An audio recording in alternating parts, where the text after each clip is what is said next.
Assalamualaikum warahmatullahi wabarakatuh. Nama saya Bening Cipta Alam, kelas 12 IPA 1.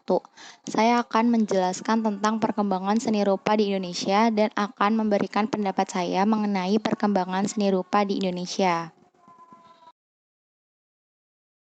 Yang pertama, zaman prasejarah. Seni rupa di Indonesia sudah ada sejak zaman prasejarah, yaitu zaman yang dimulai sejak permulaan adanya manusia dan kebudayaan. Peninggalan yang paling kuno dari kesenian Indonesia pada zaman prasejarah yaitu berupa lukisan pada dinding-dinding gua seperti yang ditemukan di Papua ataupun di Sulawesi Selatan. Lukisan-lukisan tersebut berupa cap telapak tangan dan telapak kaki, gambar manusia sederhana, gambar hewan buruan, dan lain-lain. Adanya seni rupa sejak zaman prasejarah ini dilatar belakangi oleh adanya faktor kepercayaan saat itu, yaitu animisme dan dinamisme. Sehingga karya seni rupa pada zaman prasejarah juga memiliki fungsi sebagai media kegiatan agama dan umumnya terbuat dari bebatuan, seperti dolmen, yaitu meja besar yang terbuat dari batu dan berfungsi untuk menaruh sesajen. Ada juga menhir yang dijadikan sarana untuk penyembahan arwah nenek moyang, dan lain-lain. Lalu yang kedua, zaman seni rupa klasik.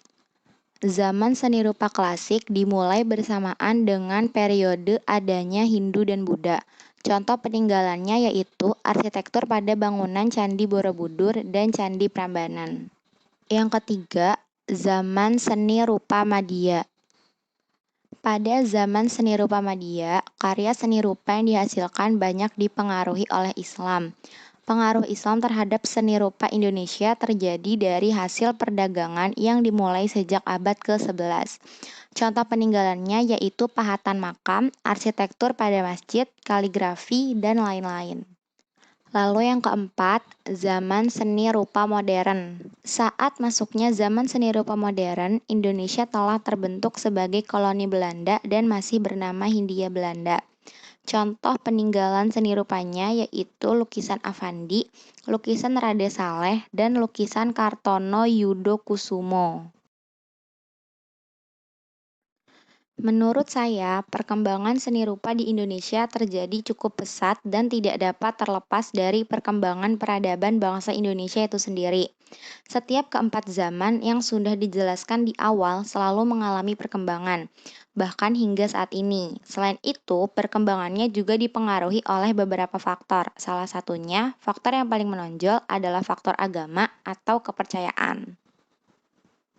Jika kita mengingat kembali pada penjelasan di video awal, yang pertama itu ada zaman prasejarah. Nah, di zaman ini kepercayaan yang masih dianutnya yaitu animisme dan dinamisme, yaitu kepercayaan pada roh nenek moyang dan benda-benda tertentu. Karya seni rupanya berupa dolmen dan menhir. Lalu yang kedua ada zaman klasik. Pada zaman ini sudah mulai masuk kepercayaan Hindu dan Buddha. Karya seni rupanya berupa candi-candi seperti Candi Borobudur dan Candi Prambanan. Lalu yang ketiga, zaman Madya. Islam sudah mulai masuk dan diperkenalkan ke Indonesia. Karya seni yang dihasilkannya juga berbeda, yaitu berupa kaligrafi dan arsitektur masjid. Lalu yang keempat, zaman modern. Karya seni yang paling terkenal yaitu lukisan Avandi, Raden Saleh, dan lukisan Kartono Yudo Kusumo.